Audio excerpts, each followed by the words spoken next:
Amém. Eu trouxe uma palavrinha pra gente e eu tentei ao máximo tentar entender o que Deus queria falar e eu li bastante ontem. Ontem eu comecei a ler Neemias e no decorrer do trecho que eu ia lendo o livro de Neemias eu fui tirando algumas coisas para que fossem vistas hoje de uma forma atual. E eu quis trazer o problema que eles estavam passando naquela época. Eu quero fazer uma alegoria com algumas coisas que a gente passa nos dias de hoje. Então quem tiver e puder e conseguir abrir suas Bíblias no livro de Neemias, eu sei que alguns aqui não conhecem a história de Neemias e eu vou tentar ir passando a história e passando a ideia que eu quis trazer para que todo mundo venha entender tanto a história quanto a alegoria que eu quero fazer. Deixa aberto no capítulo 1 de Neemias. Capítulo 1. Mais alto? Uhum. O primeiro, deixa aberto no... Tá falando alto, Hã? Eu também achei que eu tô falando alto. tá falando alto.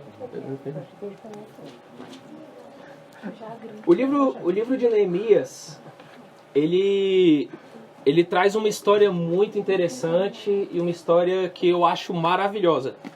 Toda vez que eu leio o livro de Neemias, eu tiro lições valiosas para a minha vida, através da vida desse cara, Neemias. Nós fizemos uma reunião no sábado, alguns estavam, outros não, onde eu falei de Esdras, e lá em Esdras nós contamos a história do povo restaurando o templo de Israel que havia sido destruído.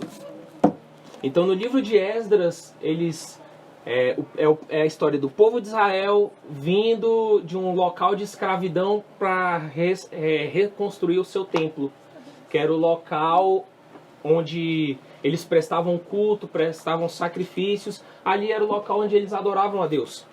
Já no livro de Neemias, o livro de Neemias começa um pouco antes da história de Esdras, e quando ele termina paralela à história de Esdras. Então são histórias que se unem.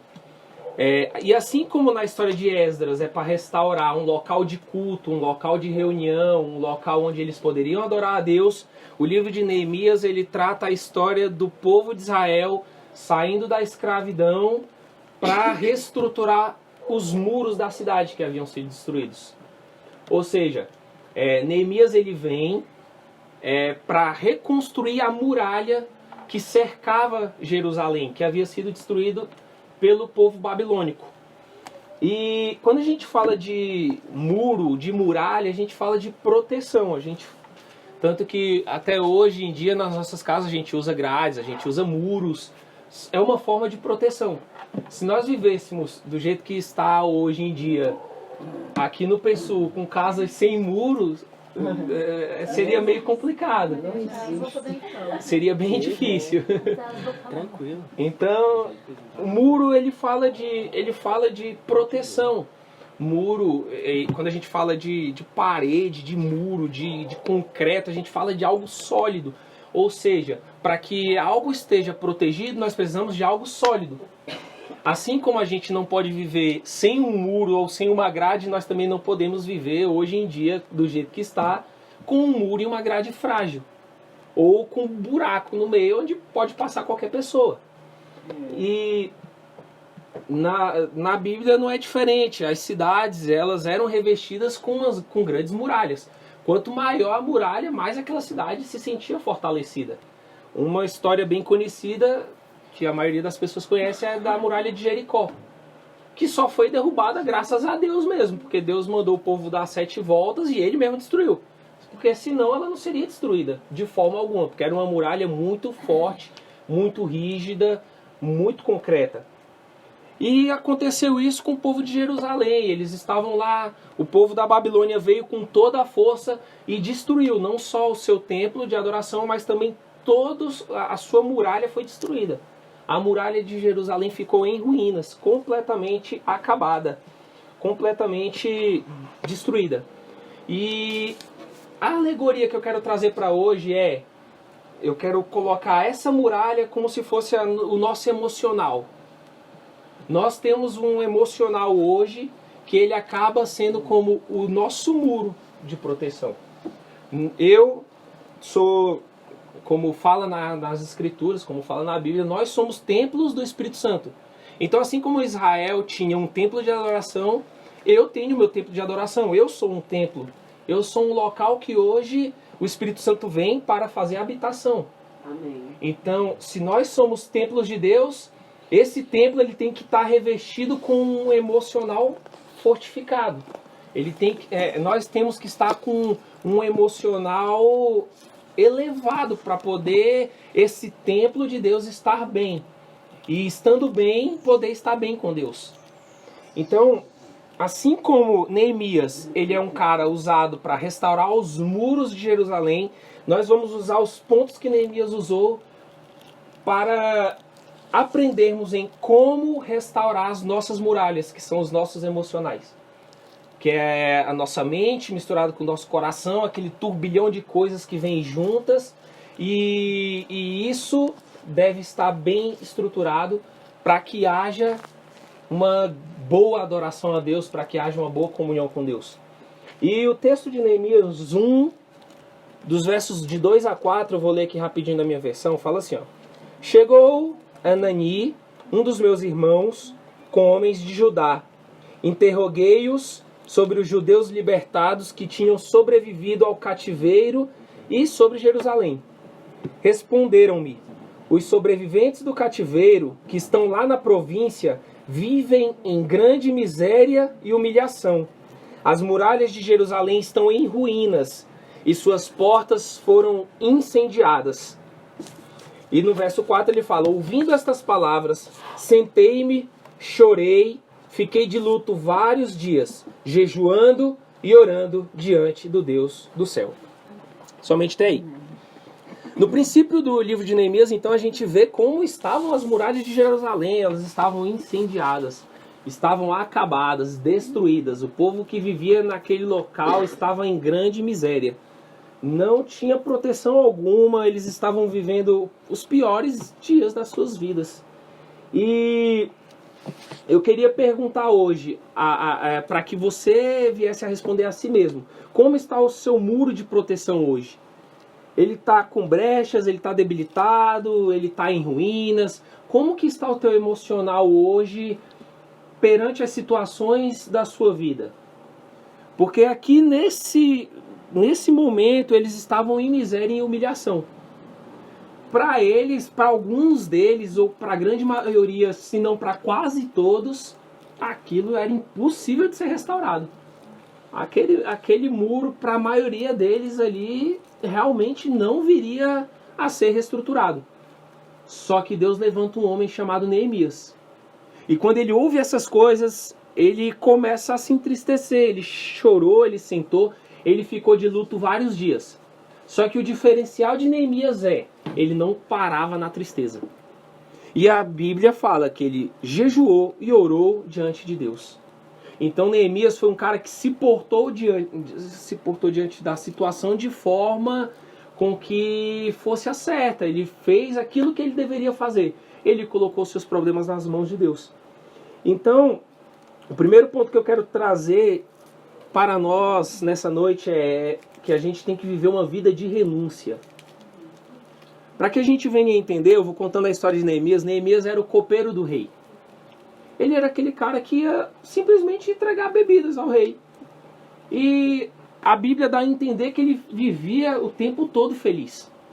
Ou seja, mesmo estando no local onde o povo de Israel havia sido escravizado, ali ele vivia bem. Ele podia comer do bom e do melhor. Ele provavelmente tinha aposentos dos melhores. Ele vivia na presença do rei. Ele tinha tudo de bom ali. Só que ao ouvir o que o povo dele estava passando, ele falou, não, eu vou renunciar a isso aqui. E ele chega na presença do rei, ele chega com a taça de vinho ao rei, e o rei percebe a tristeza dele, justamente pelo fato dele sempre viver feliz. E o rei pergunta o que estava acontecendo. E ele fala, como que eu posso ficar com a minha cara feliz sabendo que a minha cidade e o meu povo estão em ruínas? E naquele momento, a Bíblia fala que através de uma inspiração de Deus, ele invoca a Deus, e naquele momento ele cria coragem e pede para o rei, deixe com que eu vá e restaure e reestruture os muros da minha cidade. E às vezes a gente pensa em um homem só, se levanta, toma a ousadia, cria uma ousadia tão grande a ponto de chegar no rei, a maior autoridade da época, para pedir para restaurar os muros da cidade. E como tudo que Neemias fazia era através de uma inspiração divina, ele acha a graça diante do rei, e o rei concede a ele não só ir restaurar os muros, mas ele ainda foi com alguns soldados do rei protegendo. Ele levou uma carta do rei para entregar nas cidades onde ele ia passando, para falar, olha, eu tenho total aval do rei, eu posso passar aqui tranquilamente e em paz. E ele vai. Então ele renuncia a toda uma vida boa, uma vida cheia de coisas boas, para ir para as ruínas, onde o povo estava vivendo em humilhação, simplesmente porque ele acreditava e confiava que ele poderia restaurar aqueles muros. E hoje em dia, trazendo para nós, eu quero dizer para você, nossos emocionais eles podem ser restaurados. Nós podemos reedificar novamente um muro de proteção para o nosso templo. E nós podemos viver bem. Basta que nós venhamos a renunciar a algumas coisas. Renunciar a alguns medos, renunciar o nosso comodismo. Às vezes a gente pensa, nossa, minha vida está uma destruição, minha vida está em ruínas. Eu estou vivendo uma grande humilhação. Só que às vezes falta simplesmente fazer o que Neemias fez. Sentar, chorar, beleza. Mas também orar e jejuar. E colocar a vida e a situação na presença de Deus. E no capítulo 1 todinho, ele vem trazendo uma oração. Ele faz uma oração a Deus que a gente vai usar alguns pontos depois. No capítulo 2 é ele pedindo ao rei para ir e ele vai. E eu queria dizer que Deus tem algo para cada um de nós. Ele foi, ele chegou naquela cidade e ele começou a se restabelecer ali. Porque ele sabia que Deus tinha algo para ele. Ele sabia que Deus poderia dar forças para ele fazer qualquer coisa naquele lugar. Assim Deus também pode fazer com você. Ele pode te dar forças para você fazer qualquer coisa. Você pode fazer qualquer coisa diante de Deus, na presença de Deus, porque Ele vai estar contigo. E seguindo essa vida de renúncia, eu apenas queria falar para você ter fé. Porque para você renunciar a algo, você tem que ter fé. Se Neemias não acreditasse que ele podia fazer algo, ele não teria ido. Assim como Esdras, quando viu o templo reestruturado já, ele vem porque ele acreditava que ele podia novamente levar aquele templo a ser um templo de adoração como era antes. Então, nos grandes homens de Deus da Bíblia, você sempre vai ver que eles dão um passo de fé. Eles vão e fazem, simplesmente eles fazem. Deus não está comigo? Então eu vou fazer. Deus está comigo? Então eu posso simplesmente ir e fazer qualquer coisa porque Ele vai estar comigo.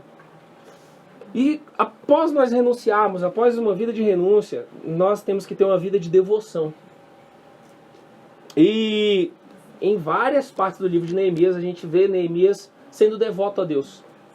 Ele se retirando para orar, ele se retirando para jejuar, ele colocando as coisas na presença de Deus. Tudo isso ele fazia. Mas primeiramente passou por um momento de arrependimento. Se a gente for ver na oração que Neemias faz no capítulo 1, tem uma parte que ele fala assim, ó. No verso 5. No verso 6, deixa eu ver aqui. Aqui, ó. No verso 6 ele fala assim, ó. Que teus ouvidos estejam atentos e teus olhos abertos para ouvir a prece do teu servo.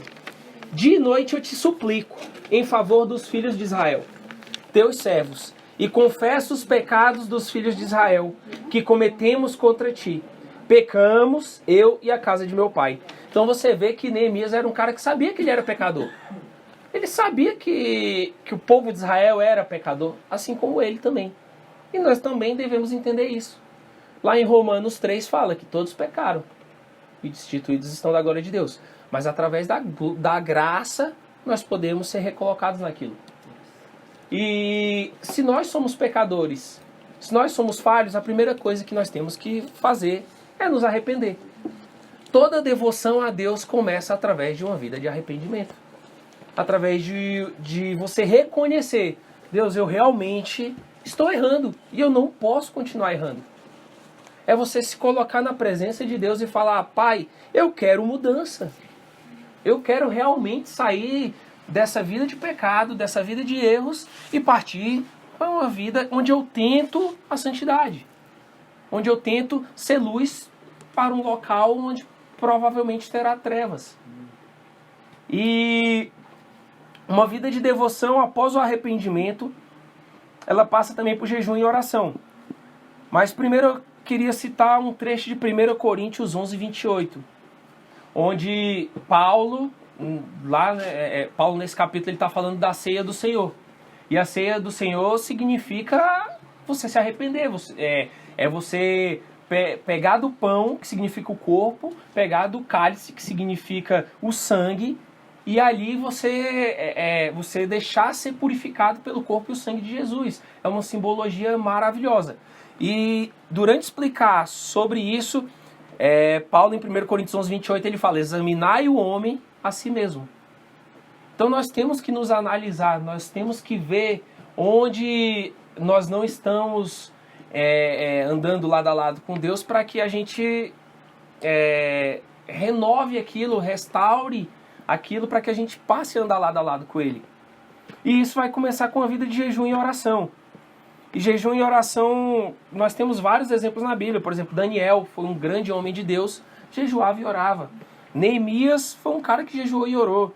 Jesus, o maior homem que pisou na terra, a presença de Deus na terra, jejuava e orava. Ele jejuou e orou. Então é algo totalmente vital para a nossa vida. É orar e jejuar. E nos colocar na presença de Deus, porque isso vai fortalecer o nosso emocional.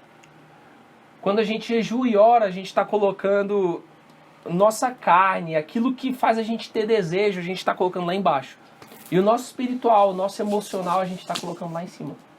Porque é o momento onde você fala, eu tô fraco, eu tô humilhado, tá acontecendo coisa na minha vida de tal forma, mas eu entendo que Deus está comigo. E esse é o momento onde você mais se fortalece. É o momento onde você mais tem sobriedade para resolver aquele determinado assunto. E também uma vida de devoção fala de entregar tudo nas mãos de Deus. Jesus, a grande autoridade que pisou na terra, ele entregou nas mãos de Deus tudo. Lá no jardim do Getsemane, quando ele está totalmente esmagado ali, ele está sofrendo angústia de saber que todos os pecados do mundo viriam sobre ele e que naquele momento onde viessem esses pecados ele estaria afastado de Deus por um momento. Ali ele começa a se agoniar e naquele momento ele chega a pedir para que, se fosse possível, Deus fizesse de uma forma, se possível, diferente. Mas ele fala que acima de tudo fosse feita a vontade de Deus. Nós temos que entregar tudo nas mãos de Deus. Às vezes nós achamos que o que nós estamos fazendo é certo, mas não é. Às vezes, para que nossa vida tenha um upgrade, para que a gente fique lá em cima, a gente quer botar alguém lá embaixo. E a gente acha que é certo, mas não é. Não é da vontade de Deus. Às vezes nós queremos forçar algumas coisas que Deus não quer para a nossa vida. E lá na frente, quando dá errado, nós queremos culpar a Deus. Sendo que nós mesmos não tivemos uma vida de devoção, de oração, de jejum, para entender o que Deus queria de nós. E Neemias, no capítulo 2, no verso 19 e 20, aqui na mesma história, fala assim, ó. Neemias 2, 19 e 20. Ao saber disso, Sanabalate, o Horonita, Tobias, o funcionário amonita, e Gozém, o árabe, zombaram de nós e olharam-nos com desprezo, dizendo: que é que estáis fazendo? Uma revolta contra o rei? Mas respondi-lhes nestes termos: é o Deus do céu que nos fará triunfar. Nós, seus servos, vamos começar a construir. Quanto a vós, não tendes parte, nem direito, nem lembrança em Jerusalém. Esses aqui são alguns dos outros povos que foram lá ver o que eles estavam fazendo. E esses homens, no decorrer do livro de Neemias todinho, eles passam a tentar fazer de tudo para que Neemias não reestruturasse a muralha, não fizesse a reestruturação do muro de Jerusalém. Só que em tudo a gente vê que Neemias tem Deus envolvido. Ele fala, não, Deus nos fará triunfar. Porque eu entrego nas mãos dele todas as coisas. E eu tenho uma vida de devoção ao meu Deus. Então eu tenho plena confiança de que Deus pode fazer tudo isso. E o terceiro ponto, além de uma vida de renúncia e uma vida de devoção, é que nós temos que ter uma vida coletiva. E isso é uma das coisas mais importantes. A vida de devoção a gente tem com Deus, na maioria das vezes, no nosso secreto. No nosso individual. É ali onde nós choramos, é ali onde nós derramamos nossas lágrimas diante de Deus, falamos com Ele, e assim há uma conexão onde vamos nos conhecendo mais e mais. Só que uma vida coletiva também é necessária. E aqui nós estamos vivendo isso hoje. Uma vida coletiva, uma vida onde pessoas se reúnem para falar de Deus, é o momento onde nós nos fortalecemos e nós crescemos e aprendemos ainda mais, assim como nós estamos fazendo aqui hoje. E no capítulo 3 de Neemias, fala dos voluntários para a reconstrução do templo. Várias pessoas aderem àquilo que Neemias quer fazer. Neemias faz um discurso para todo aquele povo e voluntários começam a se levantar. E o capítulo 3, esse capítulo todinho aqui, é falando de pessoas que se levantam e falam, eu estou aqui e eu vou ajudar, e eu vou fazer com que isso que Deus colocou no coração de Neemias seja concretizado. E são milhares de pessoas. E esse coletivo, essa união de pessoas, começa a partir daqui fazer toda a diferença. Eles começam e eles iniciam aquela reconstrução do templo, do muro. Eles começam a reconstruir aquela muralha. Alguns ficam responsáveis pelos portões, outros ficam responsáveis pelo muro de frente à sua casa. E eles fazem turnos onde eles ficam de guarda para nenhum desses inimigos virem e sacanearem e quebrarem alguma coisa. Eles começam a fazer turnos onde eles dividem toda uma tarefa. E quando a gente vê isso, a gente pensa como a união de propósitos tem força. E se a gente for analisar, vamos trazer agora já para a alegoria de hoje. Quantas vezes nós não estamos com o nosso emocional lá embaixo e por um momento a gente tem um ponto de fé e a gente acredita que aquilo vai mudar e a gente fala, ó Deus, obrigado por isso.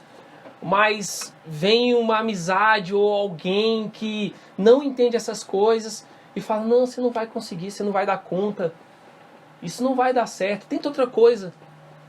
E aí, naquele momento, é onde você tem que pensar, eu tenho que me afastar dessas pessoas que me colocam para baixo. Eu tenho que me afastar dessas pessoas que não estão agregando ao meu sonho. E eu tenho que começar a andar com pessoas que vivem o propósito de Deus, porque essas sim vão me apoiar, essas sim vão me ajudar a reconstruir o meu muro. Então nós temos que andar com pessoas que nos deem forças. É por isso que é maravilhoso estar em família. Porque normalmente, claro que não são todas as famílias, mas normalmente uma família apoia. Normalmente uma família olha para você e fala, olha, beleza, você vai dar conta. E eu vou te apoiar nisso. Eu vou te ajudar nisso, de alguma forma. E se a gente for analisar, famílias que agem dessa forma são as que mais crescem. São as que mais crescem em união, são as que mais crescem em amor e são as que mais se desenvolvem. Assim mesmo uma amizade. Uma amizade onde uma pessoa te ajuda em tudo e te coloca pra cima e te dá palavras onde te encorajam, essa amizade vai pra frente. Mas amizades que te deixam pra baixo, você vai começando, ó, não, essa aqui não dá certo. Então nós temos que viver uma vida coletiva. E assim, a reconstrução do nosso emocional, ela vai começar a criar forma. Ela vai começar a ter jeito, você vai começar a ter esperanças. E prosseguindo aqui, há um momento, lá no capítulo 4 e no capítulo 5, onde Neemias ele tira uma rixa do povo. Eles começam a reconstruir, eles começam a fazer toda aquela obra do muro, e chega num momento onde alguns do povo de Jerusalém chegam nele e falam, olha, a gente estava com fome, a gente estava sem comida, e aqueles que tinham comida, para dar essa comida para a gente, eles estavam querendo levar nossos filhos como escravos. Então, entre o próprio povo de Jerusalém, que deveria estar se ajudando, em troca das coisas, mesmo estando todo mundo trabalhando junto, eles começam a querer fazer pessoas do próprio povo de escravos. Eles queriam oprimir, antes mesmo de se reforçarem, já estavam oprimindo os mais fracos. E Neemias, nesse momento, ele se levanta. E ele fala que aquilo é uma injustiça. E ele começa a fazer um discurso onde ele fala, olha, lá quando a gente morava com o rei, eu e meus irmãos, nós vivíamos uma vida onde a gente vivia em comunhão. Nós vivíamos e repartíamos, e nós vivíamos de uma forma agradável. Nós renunciávamos à comida do rei para dividir a nossa comida, nosso próprio alimento. E ele começa a fazer um discurso onde ele muda a forma de pensar daquelas pessoas, e aquelas pessoas que tinham familiares colocados como escravos, ou tinham trocado alguns poucos partes de terra por alimentos, esses que eram denominados maiores, com mais riquezas, eles começam a restituir aquele povo mais pobre, e eles começam a renunciar àqueles escravos. Então, houve um início de reconstrução coletiva. Com um problema coletivo, aquela reconstrução teve uma pausa. Mas através de resolver esse problema coletivo, a reconstrução reinicia. E Neemias ele tinha esse entendimento de que uma vida coletiva pode fazer toda a diferença. E a gente tem que nos reunir, a gente tem que viver em comunhão. Nós temos que viver a congregação. Se alguém puder abrir Hebreus 10, 25, rapidinho. Hebreus 10, 25, e alguém abre em Tiago 5, 16. Isso, Tiago 5, 16, tu abre em Hebreus aí.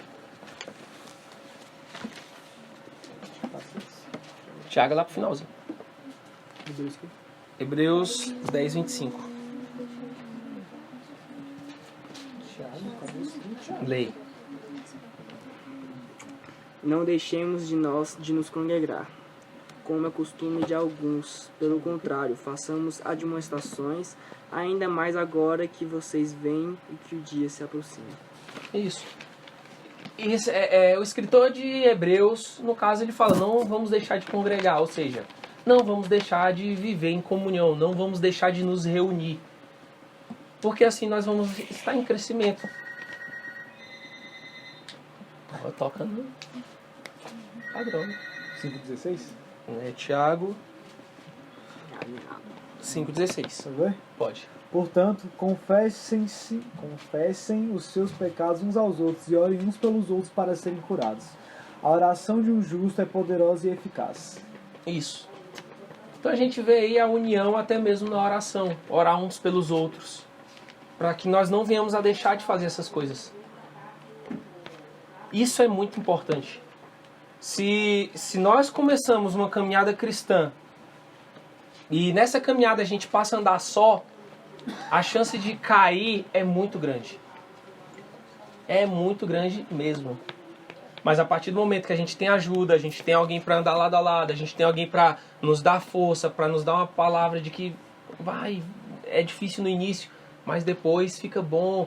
Se nós não tivermos alguém para dar essa ajuda, nós não conseguimos. E por isso a importância de uma vida coletiva. E o quarto e último ponto, uma vida com perseverança. Passa-se essas dificuldades e vem as intrigas dos inimigos.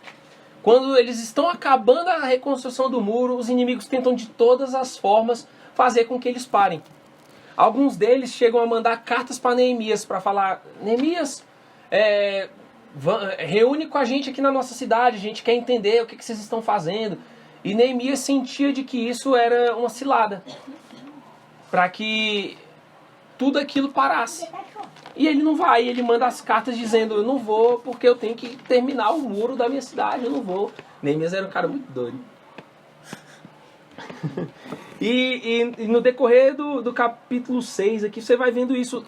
A galera quer de toda forma atrapalhar ele.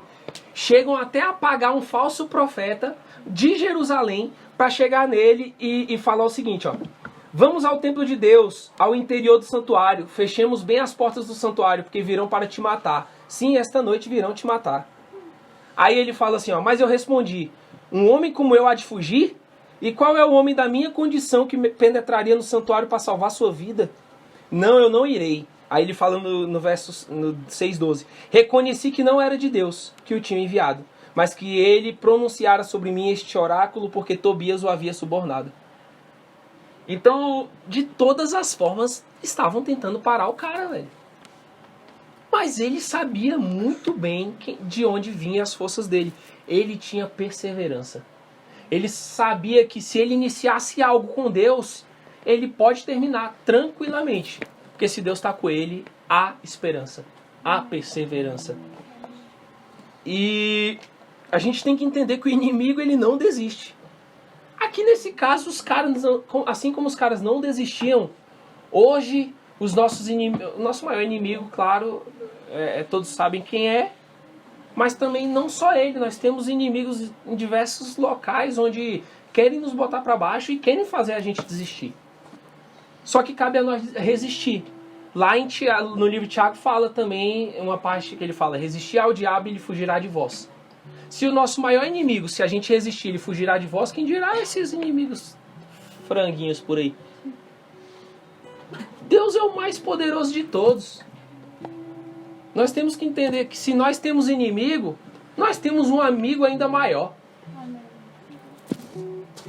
Que, convenhamos, esses inimigos não chegam nem aos pés.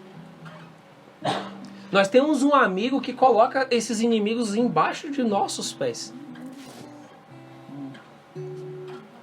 Então, como não viver uma vida com perseverança? Como não viver uma vida de esperança? E a gente vê aqui que ele reconheceu que não era de Deus e mesmo assim ele prossegue. E pouco depois, lá no verso 15, fala o seguinte: a muralha ficou pronta no dia 25 de Elu, que era um mês deles, em 52 dias.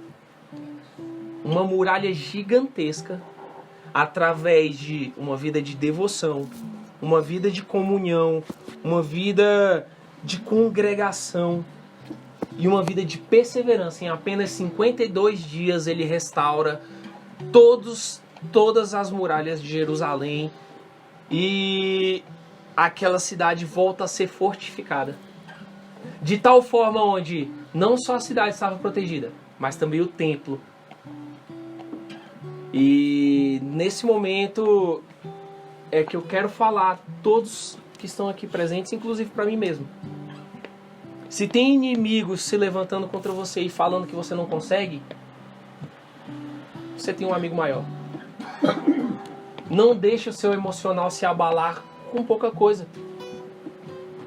Você tem o maior restaurador de emocionais que existe em prol de você. Basta você procurá-lo. Basta você buscá-lo. Lá em Jeremias fala: buscar-me-eis e me achareis, quando me buscarem de todo o vosso coração. Se o seu coração está aberto e você quer buscar com todo o seu coração, você vai encontrá-lo. Não tem jeito, é promessa dele, ele não mente. E perseverança gera conquista. No verso 16, quando ele fala que os dias que as muralhas ficou prontas, ele fala assim, ó: quando todos os nossos inimigos o souberam e todas as nações em torno de nós viram isso, pareceu-lhes uma grande maravilha e reconheceram que esse trabalho fora realizado graças ao nosso Deus. Uma missão bem feita, ela rende glórias a Deus. Quando você sair desse momento de abalo, esse momento de tristeza, esse momento de humilhação, assim como eles estavam no início do livro de Neemias, e você chegar nesse ponto onde sua muralha vai estar tão grande que quem olhar para você vai dizer: que maravilha é essa pessoa. Ali é onde essa pessoa vai olhar para você e vai dizer: esse é uma cópia de Jesus. Você vai começar a gerar glórias a Deus através da sua vida. E isso é a melhor coisa que existe no mundo. Você vai não só ter trazido esperança e perseverança para você, você vai estar levando e indicando esperança e perseverança também para o seu próximo. Isso é o que se resume toda a Bíblia. Não é amar a Deus sobre todas as coisas e ao teu próximo como a ti mesmo? Quando você chegar em um momento onde suas muralhas estarão reconstruídas, ali é o melhor momento que você vai ter para amar o seu próximo. Porque nada mais vai te abalar. Lá em João 16:33 fala assim, Jesus falando, né? Tenho-vos dito isso para que em mim tenhais paz. No mundo tereis aflições, mas tende bom ânimo. Eu venci o mundo. Nós vamos ter aflições, com certeza. Jesus falou, não tem erro. Nós vamos passar por dificuldades, sim, cristãos passam por dificuldades. Eu cansei de passar por dificuldades. Só que a diferença de um cristão é que ele tem plena convicção e certeza daquele que está com ele. Essa é a maior perseverança e a maior esperança que nós temos. A esperança de que um dia Jesus vai voltar e vai restabelecer o reino dele sobre todos aqueles que nele acreditam e que nele creem. Essa é a nossa esperança. Isso é o que nós queremos, isso é o que nós anseiamos. Não importa a dificuldade que vier, eu vou falar, eu só estou à espera do meu Senhor. Não importa o que vier, eu estou esperando aquele que é digno de toda honra e de toda glória. Então vamos ter bom ânimo. Lá em 1 Pedro, no capítulo 1, no verso 6 e 7, também fala da gente não se entristecer com as provações, antes se alegrar com elas. Porque ali é onde a nossa fé vai ser provada e nós vamos mostrar a Deus que nós estamos firmes. Então a maior alegria de um cristão é mostrar que nós estamos firmes perante a adversidade. Ali sim é onde nossa vida vai estar realizada. Nós vamos dizer, uau, eu consegui. Eu cheguei ao ponto onde eu deveria chegar. Então nós temos que tomar atitudes e decisões, assim como Neemias tomou atitudes e decisões. E assim como qualquer coisa que nós podemos fazer para Deus é uma atitude e uma decisão, amar também é uma atitude, é uma decisão. Perdoar é uma atitude e uma decisão. Se hoje você está magoado com alguém, cara, você foi perdoado por Deus, você foi perdoado. Jesus morreu naquela cruz para te perdoar.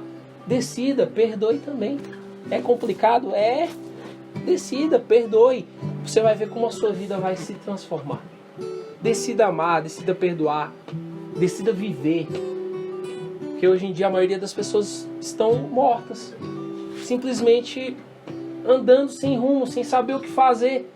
A tristeza os consumiu de tal forma que ninguém mais sabe como chegar a uma felicidade. Mas a chave está em buscar a Deus e achá-lo. Então decida viver. Restaure sua muralha e seu templo estará protegido. Restaure seu emocional e você vai ver como você vai ser um adorador de verdade. E como através da sua vida, a sua família, seus amigos, todos aqueles que estão à sua volta vão também ser reestruturados e restaurados para uma vida com Deus. Amém? Quem puder depois então dei uma lida de novo no livro de Neemias para vocês entenderem algumas coisas. E eu gostaria de convidar a todos para que a gente viesse a orar. O louvor vai prosseguir um pouquinho. E eu gostaria que cada um, em voz baixa mesmo, fosse fazendo a sua prece, fazendo a sua oração. Acima de tudo, colocando a sua vida nas mãos de Deus. Falando: Deus, eu entrego a Ti essa parte da minha vida. Eu entrego a Ti essa dificuldade.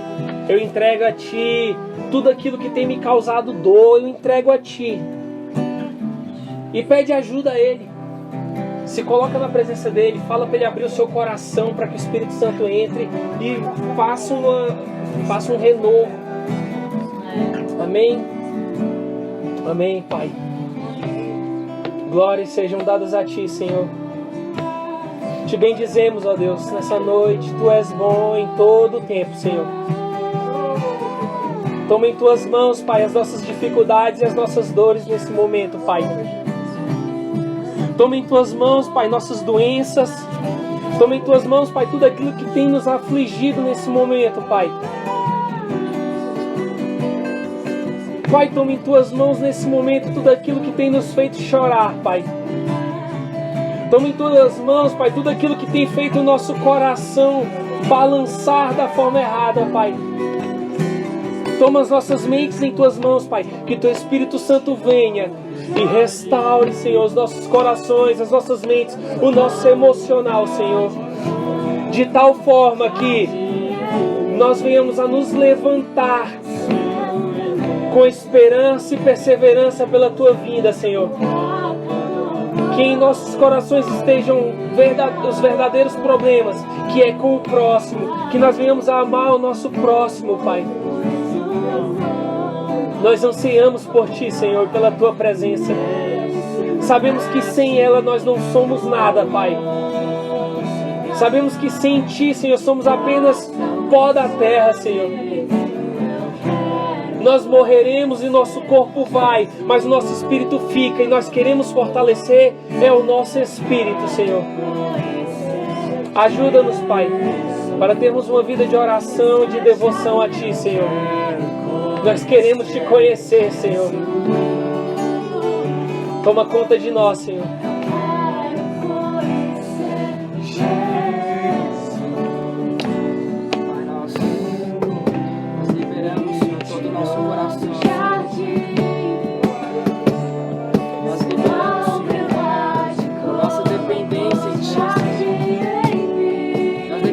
Nós somos dependentes de Ti. Nós não dependemos da nossa vontade. Nós não dependemos, Senhor, da nossa força. Nós não dependemos do Senhor. Então nós te pedimos, Senhor, que através de Ti nós possamos voltar, Senhor. Nós possamos voltar, Senhor, os nossos olhos ao Senhor.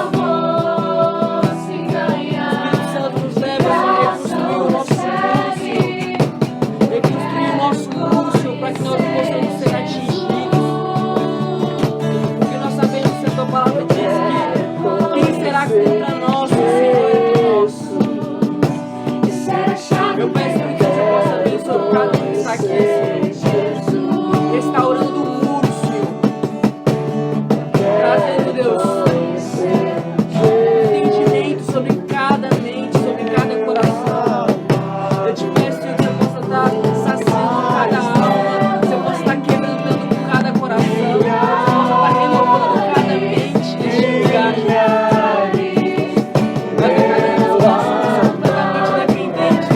Perdoa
da restauração, Senhor.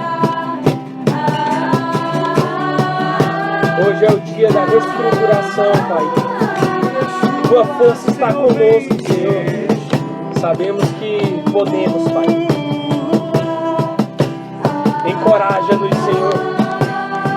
Mostre a cada um de nós a nossa missão, Senhor. Para que em coletivo, Senhor, nós venhamos a fazer tudo aquilo que é para a tua honra e glória, Pai. Mostra-nos, Pai, aquilo que tu queres de nós. E que possamos ter forças para falar, eis-nos aqui, Senhor. Toca profundamente cada um de nós, Pai. Abençoa cada um de nós, Pai. Abençoa essa casa que abriu as portas para nós, Pai. Toma conta desse lugar, Senhor. Que esse lugar seja sempre para a tua honra e para a tua glória, Senhor. Toma conta, Pai, não só dessa casa, mas também de todos aqueles que moram nesse lugar, Senhor. Que eles venham a reestruturar e reconstruir um muro, Senhor, nesse lugar. E que cada um deles sejam templos teus, Senhor. Moradas do teu Espírito, Pai. Que tudo aquilo que tem afligido esse lar, Senhor, caia por terra nesse momento, Pai. Em nome de Jesus nós declaramos que tudo aquilo que não é agradável aos teus olhos nesse lugar, meu Pai, que caia por terra, Senhor. Essa casa, Senhor, será chamada casa de oração, Senhor. E assim como Josué, que cada um deles possa falar, Senhor, eu e minha casa serviremos ao Senhor. Nós agradecemos a Ti pela vida de cada um aqui, Senhor. Tu és maravilhoso, Senhor. Tu és grandioso, Pai. Em nome de Jesus. Amém e amém. Queria perguntar se tem alguém com